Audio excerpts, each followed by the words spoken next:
Hey everyone, AfterStages.com podcast, our sponsors are on the line. Stage 18, here in Cedar Creek, Texas. Welcome. That the sponsor or We're watching multiple, right? the Stages podcast with Lance One phone Armstrong call, it could be 10 phone calls. and one of Calling his the GM going, radio the team buddies, owner or the director going, what? J.B. Hager and What's going on here? What George are you not in this Hincapie. By the way, just for the American fans, 222K is 100 miles with a 15-minute neutral, so just call it 142. That's a long day. Going to be hot, never flat. Yeah, George. Yeah, the first hour is just up and down, up and down. Category 3 climb at 26K. I mean, it is going to, that gun's going down, or the flag goes down. It's just mayhem. By the time we turn on the covers, the breakaway is usually established, so Right. we missed that. But there will be some hardcore racing going on at the start tomorrow. Yeah. Well, I'm going to paraphrase a question that came in a couple days ago, and it's great to have both of you here to talk about it. And so, forgive me for not knowing who sent it in, but I think it was a woman who asked, there seems to be a lot of teams who are not winning stages and don't have a GC contender, don't have a sprinter. Why are they there? I know that sounds like a brutal question, but why is a team in the I tour? wish you'd give us an example. I mean, there's a lot of it is a French race. It's their race, so we don't get to pick who goes, and the UCI, the governing body, doesn't get to pick. There's I don't know how many wild cards, and they get to pick. So they typically shouldn't and don't deserve to be. They're not getting the calls. It's the other teams that are stressing out. I mean, look at Team BMC, $20 million a year budget, done more than 20, George. Probably. 30. I don't know what the budget is, but it's a lot. Squadouche. Well, they did have bad luck. They lost Richie. But Right? But guess what? When the sponsor calls, you say we've had a lot of bad luck. I got my money on Ben Avamart tomorrow, so hopefully he'll pull through. You've been saying that. You said that 3 times to me on text. Yeah. Is there, this is a Not about tomorrow, but 3 other days. Yeah. Can you guys recollect a year where there's absolutely a rider that would be a GC favorite for the tour and their team doesn't get an invite? Has that happened? We barely got an invite. I mean, we were one of the wildcard teams in 2010 with BMC, so I've been on that side of the fence as well. And we had the world champion with Cadell Evans. But in terms of a GC favorite, I do not recall. I want to say, I mean, some of those years, I don't know, with Pantani and some of those years, there might have been, it's not, they would have been trying to make a statement, an anti-doping statement where it's, but I don't remember exactly that happening or how it happened, if it did, but no, they want the best riders in the world. Yeah. So they can DQ them? So they can become some guy. I meant to show you guys. Some guy. It's crazy. Like shit shows up at the house. Some guy sends me 3 T-shirts today that have the jerseys on them, and it says Peter Sagan. So it's SAGONE. And then there's like, I think Jonathan sent those. My buddy that was here the oh, other day. what? From his nephew or his? Yeah. Gotcha. I was like, how did that get here? I think that came from Jonathan. Okay, well we got 3 of them. Okay. In all our sizes. XXL? Yeah. Okay. By the way, several people asked too who were shopping in the We Do shop what size you wear. Large. I'm a large. Used to be a medium at one point in my life. But I will never be an extra large. Mark my words. You know, while we're talking clothing, it's funny, and I'm going to throw you guys under the bus a little bit, but you started to get a little bit of a girl chat going, talking about the clothing design. Now, and it's good to have George in here today because he has an apparel company. So I think it's interesting to hear you guys comment about the trends in cycling gear, and it shifts all the time. Well, it certainly shifted from the days that we raced.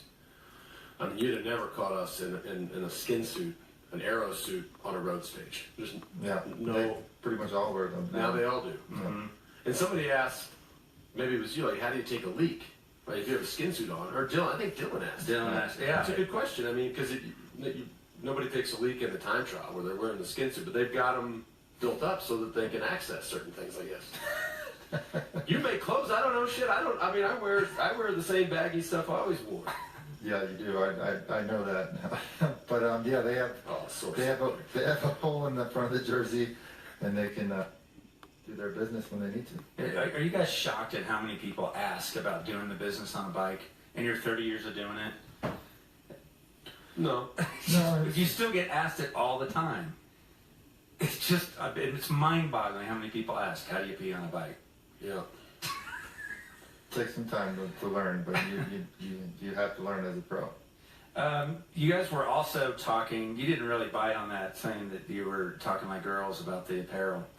No, but it has changed. I mean, you see the fact that a lot of these jerseys, or we call them kits, are really aero like kits, right? But the length of the sleeve has changed, and it's just, Yeah, it's just more. I feel like it's sleeker now. They want the material to be lighter. They want it to be more aero. So the jerseys are tighter, they're lighter. The sleeves are longer, the shorts are longer for the most part, and I think it looks better as well. Well, like the average weekend warrior, we see those sleeves those guys are wearing, and they have they don't need upper arm strength, right? So they intentionally let that go. Then weekend warriors like us buy that jersey, and the first thing you got to do is cut the sleeves off. Yeah. No, if you're not 4% body fat, it doesn't look the same. No. I can tell you guys at home with 24%, It was also funny hearing you Fill in guys the blanks, talk I guess. technology, especially about mountain bikes. I think our audience would get a kick at hearing about that. Because George started talking about electronic shocks, and you about jumped out of your seat like, do I need that? Do I need that? But we went mountain biking yesterday after the podcast, and one of the fellows on the ride had his where you could basically turn your shocks off and on. So, but I don't need that. So I thought the same thing, and I did Cape Epic, and I had that. And literally, I was using that electronic shock lockout probably 50 times a minute, or maybe a lot. It was like a video game. You use it so much once you get used to it, and it actually malfunctioned. Something went wrong with it about a month ago, and I emailed the makers, and they got me a new one right away. But I pretty much couldn't ride without it anymore. George, do you spend more time on the mountain bike nowadays? I keep hearing you talk about this tennis thing. I've been slacking on the mountain bike lately. I rode a bunch for getting ready to this 24-hour Pueblo with Lance and Dylan and Christian, and then I did Cape Epic, so I rode a bunch in the spring. But I haven't lately. I'm looking for another goal to get me back on the mountain bike, though. I love mountain biking. Very cool. These boys, all three of them. Well, of course, it was my fault. I got us into this 24-hour thing, and some of you listening might have listened to the actual podcast that we did from there. But boy, was I unpopular. It was at 3 in the morning. No one was happy once they were 3 in the there. morning, man. I was. I love it. You challenged. I thought I had haters. I added 3 haters that night, and I thought they were my friends. I mean, for the average cyclist, I think unless we have some sort of race or ride or some kind of program ahead of us, it's hard to maintain it. Do you guys find yourself putting a challenge in front of you just so you stay tuned up? Yeah, I do. I think it's. But I've done that for 30 years. You don't have something to train for, aim for, think about, get you out the door every morning. Yeah, I like to give myself one good challenge a year now. I don't want to do it all the time. It's not my thing anymore, but it's nice to try to get fit for an adventure on occasion. Also early in this podcast, Lance talked about how you weren't really into your bike for a while. Yeah. You started doing all kinds of other things. I've heard you mention tennis, George. Did you ever, when you hung up the bike, how long did you walk away from it, or did you? No. Never did. He still trains like he's a pro. Whatever. 2 hours is not training like a pro. But no, I kept riding. Of course, I take days off. I don't ride every day, but I still love to ride the bike. But do you still get on it and ride like a training program No, and do intervals? Not. And I'll never hit a set button again on my computer for an interval. That's for sure. Okay. I woke up with a little cough. Hey, before we get to questions, I want to talk about. We've addressed tomorrow. It's a day where a big group's going to go. It's going to be hectic. It's going to be hard. The GC guys, all they're thinking about tomorrow is the time trial. So all they got to do is get through tomorrow, conserve as much as they can, but they know that they got a big day the next day. And I look at this GC, and for what people think this race, it could get real exciting real quick. You got Bardet 23 seconds down, you ran 29 seconds down, and then land a little further down. Think about it. One flat tire. Look at we've talked a lot, and we've had a lot of questions about the mechanicals. I mean, a mechanical issue, a flat tire, a crash, anything can happen. I mean, and these guys who it just seems are a little more prone to technical issues. Any one of three of those things happen, and they lose. And they're all thinking of it. Chris Froome is going, okay, I can time trial better than all these guys. I got it, but got to stay on my bike. Got to keep the chain on the bike. Can't get a flat tire. So it's a technical time trial too. There's a little steep schnock in the middle. Yep. Schnock is the climb. Schnock. It's George. I don't know if you listened the day that I had to go through and explain quacking. Oh, okay. And what a quacker is, and there's a lot of quacking going on in the peloton. You don't want to be a quacker. And that'll be going on a ton tomorrow. No matter the start of this race, there's going to be some serious quacking. Yeah. But the schnock is a steep little punchy climb that has shit. I thought Marseille was flat.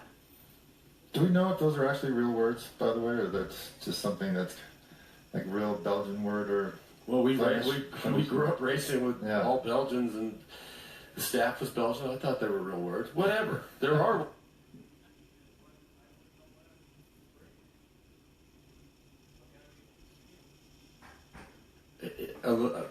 One technical, one flub. You can't make a mistake. 23 seconds? And this is time trial terms. This is pretty short, right?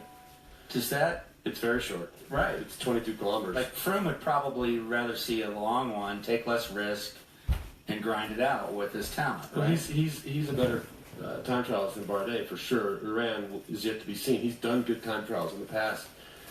Won the Giro time trial in 2014. Yeah, he's which was a hard one. With a bunch of little schnocks. See? So, God, I look at this, like 23 seconds is not a lot of time. And probably more importantly, 29 seconds for Iran is... What is that like? I mean, that people know, if they're listening to this, they probably know both of you guys could really motor in a time trial. What is that little schnock? I think it's like a 9%. Mm-hmm. What does that do to you as far as rhythm, bike setup? Not enough to even change your bike at all? Or No. Not bike. Maybe gears. I mean, they might want to see if they can get over that schnock in the big chain ring and have a little bit bigger in the back. 1.2K at 9.5%. Yeah, no, they're going small chain. They're going small rings. So it sounds stupid that we're even but just the shift. I mean, when they shift to the small ring, they're going, okay. I mean, it happens all the time where that chain drops. Shit, if that chain drops at the bottom of a steep climb, it's hard, not easy to get back on. You're getting off the bike, doing it with your hand. All I'm saying is, it could be an issue. And if for people that think it's boring or it's been uneventful, I say anything can happen, and I'm excited to watch. Speaking of the shift, we were talking about electronic shifting on mountain biking. You do not have a big chain ring shifter anymore. You get to the point where you get to not the right ratio, and it'll drop down to the small chain ring for you automatically. And I think I did hear. What are you talking about? I did hear they're going to try to implement that on the time trial bikes. I do not know if they have them any for. Wait, Saturday. Back up. What are you so talking if you're in the big chain ring on the mountain, exactly, because you don't have electronic shift. If you're in the big chain ring on the mountain bike and you're shifting up to the back to the 28 or the 29, as soon as you get to that gear where the chain is stretched too much, it gives you a beep, and the next shift it'll automatically drop down to the small chain ring and drop down in the back cassette, which is actually super cool and super intuitive. It's weird at first, but once you ride it a couple of days, I was wanting a little advance warning that the bike is going to shift forward. Yeah, you get a little beep, and the next shift it shifts forward. But by the way, I do have electronic shifting. What are you talking about? on your mountain bike? Oh, that's what we're talking about. Oh, no, I don't have it on my mountain bike. I thought we were talking about the okay. Yeah, my bad. But they were trying to implement that. I heard on the time trial bikes. I don't know if they did or not, but that's. Are you lying? Well, you guys want to field some questions? All right. By the way, I think we should add a shirt for women in the We Do shop that just says schnockers. No? No comment. Let's see. Davidson writes, "Hi there from Angola, West Africa. Great podcast and has become A must-watch. Do you guys want to cover the Vuelta as well? Keep up the good work. Thank you. I know. No, we won't be covering the Vuelta. I'm A looking lot of forward- people are asking that, so I just thought it was good to address it. Yeah. No. Pat writes, why don't they do something about fans with the flags, the impeding of riders? It seems so reckless and dangerous. It's hard to barricade a 100-mile course. I mean, they've done better in terms of the finish climbs where they've brought down the barricades further down away from the finish, but it's virtually impossible to barricade a 120-mile course. Ralph writes, Can I just add one thing to go that? ahead. It's interesting to me when the fans don't want to be behind the barriers. Right? You see in these mountain stages, and the casual fan looks at it as like, oh my God, you're riding through a sea of people. As soon as you hit 2K to go and they add the barriers, there's no people. Like, they don't want to be held back. Like, no, I'm not standing behind this They barrier. want to be close. They want to be, they want to literally reach out and touch the rider. So it's interesting. Especially in their skin suits, they're more touchable. You're informed today. Ralph writes, there seems to be a record number of withdrawals this year, almost 30. Is that high or is that average? Anything you would attribute to that?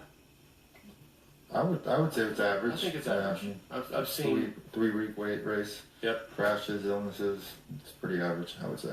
I mean, we know the things that thin out that field more than anything. It's the temperature. It's difficult. You'll see them roll out. It's more ceremonial, is it not?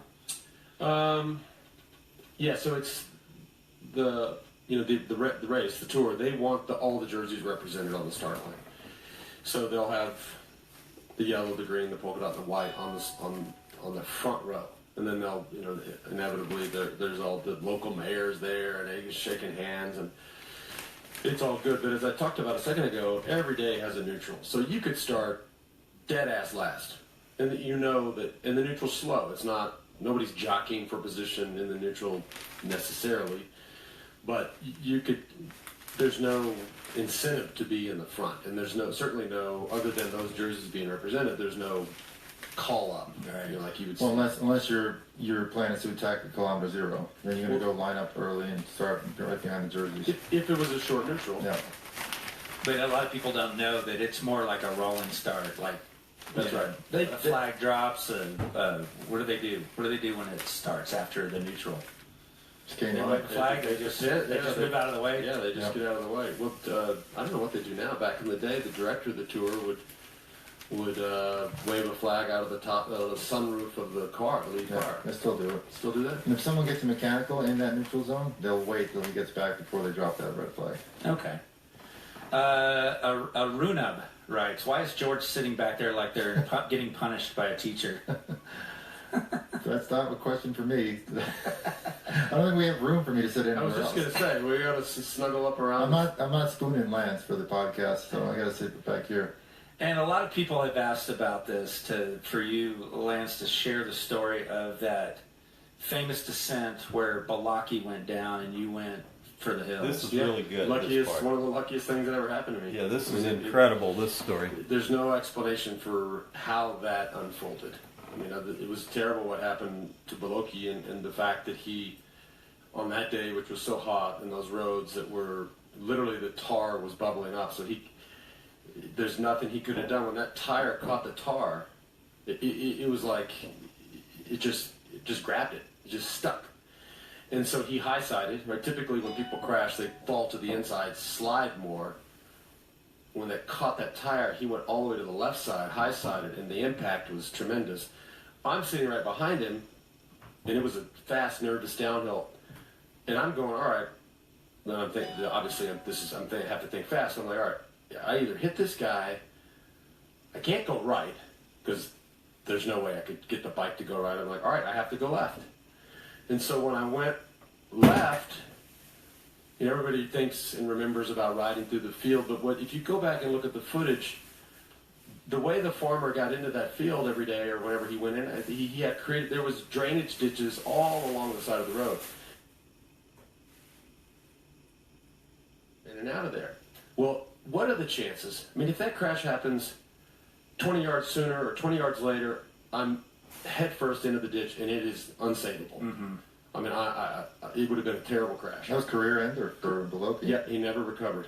And so, whatever, I mean, the path was there. I was like, all right, here I go. And then I'm in this damn field running over these dried up corn stalks. And I'm like, for sure I'm going to get a flat. There's no way I don't puncture in here. And then I know that I can't turn around and go back. I'm like, all right. And then I look over and I see the race coming around the bend. And I thought, oh. And as I got closer to the road, I realized there wasn't a path. So what I just described on the way in. Yeah. So I was like, all right, fuck it. I got to get off and jump. Crazy. But the fact that his little path was there, people thought that was, thinking. yeah, they think it was skill. It takes a little skill, but the luck that was involved to have that, to be right then and right there, so lucky. And then not to get run over by the guys coming around the corner when you jump in the middle of the road with your bike in your hand. Yeah. Tyler Hamilton with his broken collarbone reached out to give me a hand sling. I thought that's pretty impressive with a guy with a broken collarbone. Well, you know remember that? Yeah. Yeah, I mean, Which is actually also quite technical, dangerous circuit. I mean, I'm surprised nothing really ever happened there for the GC guys. And if it's under 30 seconds still, which it probably won't be, but if it's still close, it's going to be down to the wire. all right. Do you want to try to look at Facebook comments live? I was trying to look. What I really want to do is go ride my bike, to be honest. But let's take a couple. I don't know how to look at them. Oh man. What's this live video interrupted? That's not good. Okay. No, it's still up. Okay, good. Mine's not. Okay. You tell me what you see on there. Oh, I don't know. I logged off so we could use bandwidth for the Facebook feed. So we can skip that. I Okay. can go through. Leave your questions and comments on the comments section if you're watching on Facebook, and I go through those every day for the next day. I'll be happy to do that for tomorrow. Hey, So you Lance, guys I've can got get a on question. today. Check out. Are you going to have For Troy Aikman. That's right. the flying I'm staying- forehead I'm on your on show? state with my 6-year-old daughter. That's actually the most important thing I'm doing today. Subscribe to the Forward podcast as well if you haven't already, because you'll get that Troy Aikman interview soon. We do shop.com. 10% of the merch goes to World Bicycle Relief. WorldBicycleRelief.org if you want more information on that. Send comments to stages@wedosport.com, WEDU. And if you're just watching this on Facebook, have not gotten the podcast feed, go to stagespodcast.com. Thanks for tuning in. George, guys. thanks for sitting in here. Tomorrow, should we just add real quick? So George is going to take the day off. He's over it.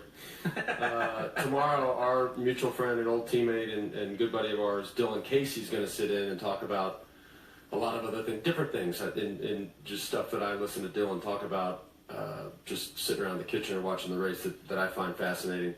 So George gets the day off, and then he'll come back for the TT, and then I guess you and me will clean this bad boy up on Sunday.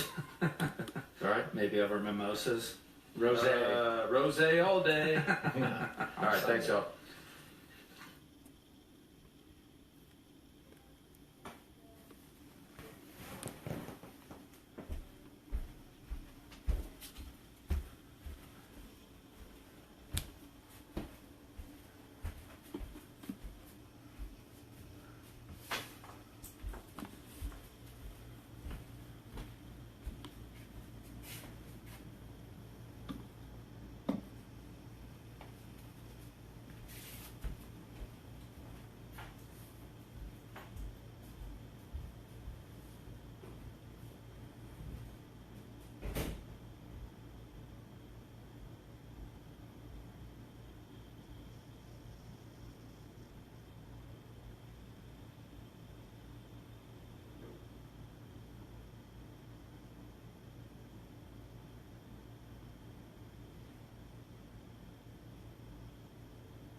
See if we can see if there's anything on the ham radio tonight.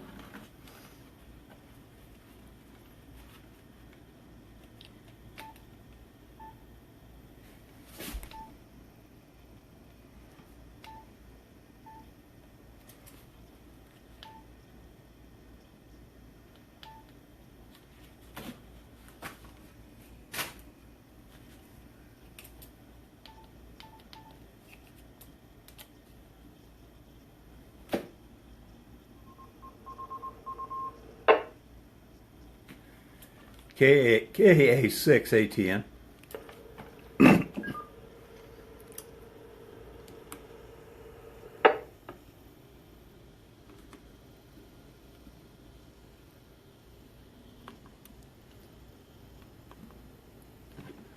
CQ, KA6 ATN.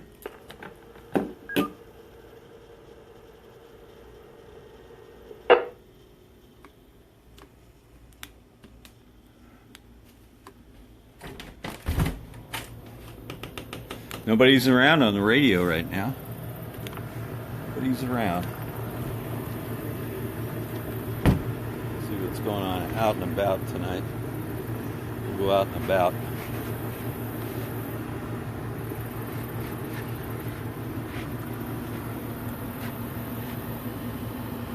It's the old golf cart there that gets me around this place.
Give you a shot of it here.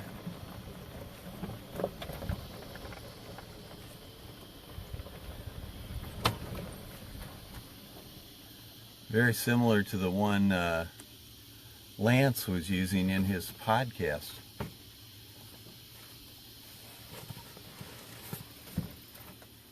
Yeah, very similar. It's got like we'll take a look. Pretty similar layout though to the podcast, the stages.com. So anyway, this is the inside of this. I'm pretty sure the lights work.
So here we have your bed. I had to go run around and flip on all the lights, but here's like the kitchen. I can get a better angle over here. The kitchen. If we were going to do a podcast in here, this is where we do it. We could set up a table right over there. It would come out, and we could have the same setup they had, and you could have equipment over on this ledge over here, and down in these compartments. This would be perfect for like a podcast studio. And then you've got your fridge and your kitchen right here. You've got two beds here. There's a bed there. There's two mattresses there. The other mattress goes on top of this plywood here. And then you've got so this you can privatize. You can pull the curtain closed on this across here. And then back here, it's got a door. Oops. It's a bifold door. See, it opens like that. Then you've got the bathroom. It's got a pretty good size tub. It's got lots of storage in here. Tons of storage in there. Big, huge closet. It's got a deluxe lavatory. So it's pretty much ready to go. We're going to rent it out. But I'm just dreaming about having a podcast studio like those guys did in an Airstream, man. That is so cool. I love that idea.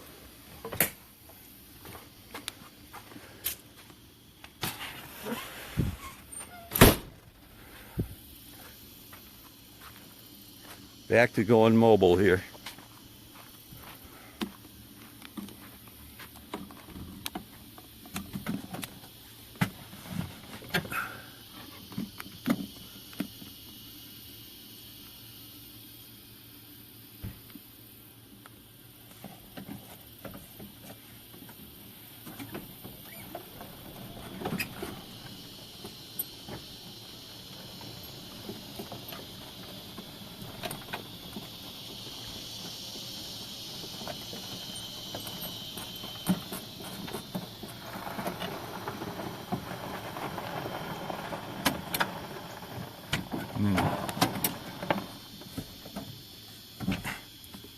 There's another little Airstream right here, kind of tucked away a little bit more under the trees.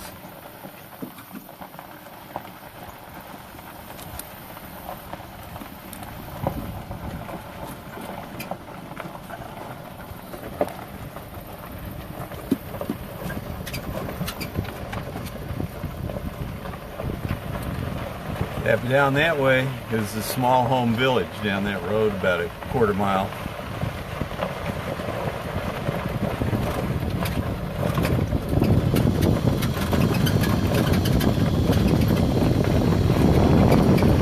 Let's head over to the pool house and see what's going on at the pool house.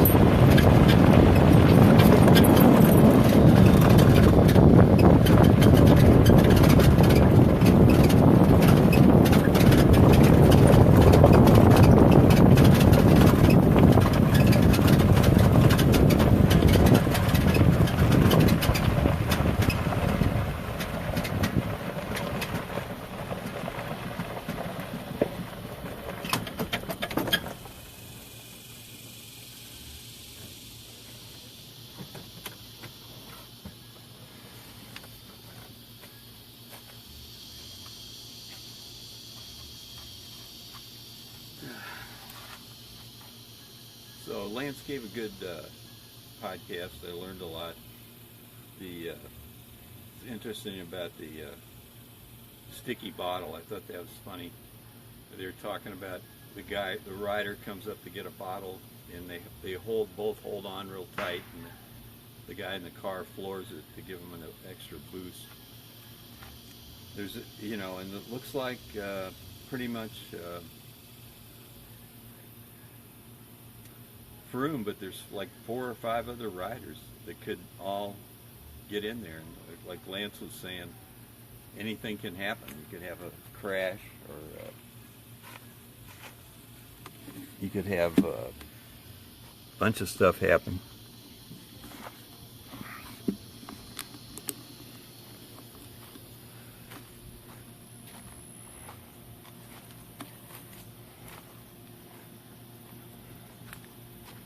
I think I'll go for one more swim today. One more swim. Be nice, huh? Let's get set up.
Add some fins to the equation here.